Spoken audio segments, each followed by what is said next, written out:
Hi friends, இன்னைக்கு வீடியோவில் சம்மருக்கு ரொம்பவே ஏற்ற ஒரு ஃபுட்டிங் தான் பார்க்க போகிறோம். அது பார்க்கறதுக்கு முன்னாலே நீங்கள் நம்ம சேனலை சப்ஸ்கிரைப் பண்ணலன்னா இப்போ பண்ணிவிட்டு தொடர்ந்து பாருங்கள் ஃப்ரெண்ட்ஸ். இதுக்கு நான் 2 இளநீ எடுத்திருக்கேன். அதில் உள்ள தண்ணி தனியாக எடுத்திருக்கேன். அந்த இளநியில் உள்ள தேங்காயை தனியாக எடுத்து வச்சுருக்கேன். இந்த இளநீ தேங்காயை குட்டி குட்டி பீஸாக கட் பண்ணி வச்சுருக்கேன். இப்போ இதெல்லாம் இருக்கட்டும். இப்போ நம்ம அகர் செஞ்சிடலாம். நான் ஒரு கைப்பிடி அளவுக்கு அகர் எடுத்திருக்கேன்.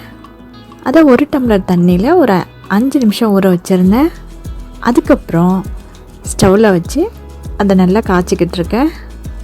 இந்த அகர் நல்லா கரைகிற வரைக்கும் இதை காய்ச்சி எடுத்துக்கணும். இப்போ பாருங்கள், நல்லா கரைஞ்சிருச்சு. இப்போ இதுக்கு தேவையான சுகர் சேர்த்துக்கலாம். சுகர் நல்லா கரைஞ்ச உடனே ஸ்டவ் ஆஃப் பண்ணிடலாம்.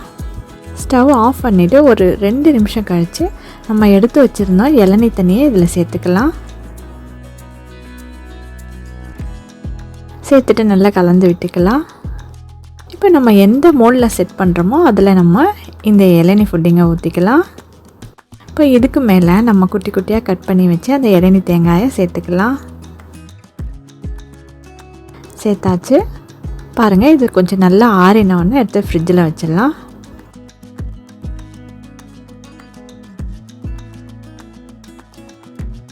இப்போ நம்ம எப்போ பரிமாறுறோமோ அப்போ எடுத்து இதை கட் பண்ணி காமிக்கிறோம். பாருங்கள், எவ்வளோ சூப்பராக இருக்குது பாருங்கள். நம்ம இளநியை எப்போவுமே குடிச்சு தான் இருக்கோம். சாப்பிட்டா எப்படி இருக்கும்? சூப்பராக இருந்துச்சு ஃப்ரெண்ட்ஸ். ரொம்பவே டேஸ்டியாக இருந்தது. நீங்களும் இந்த ஃபுட்டிங்கை ட்ரை பண்ணி பார்த்துட்டு எப்படி வந்ததுங்கிறத எனக்கு கமெண்ட்டில் சொல்லுங்கள் ஃப்ரெண்ட்ஸ். வீடியோ பிடிச்சிருந்தா சேனலை சப்ஸ்கிரைப் பண்ணுங்கள். மறக்காமல் உங்கள் ஃப்ரெண்ட்ஸ் அண்ட் ஃபேமிலிக்கும் ஷேர் பண்ணிவிடுங்க. நெக்ஸ்ட் ஒரு இன்ட்ரெஸ்டிங்கான வீடியோவில் மீட் பண்ணலாம். Thank you friends. பாய்.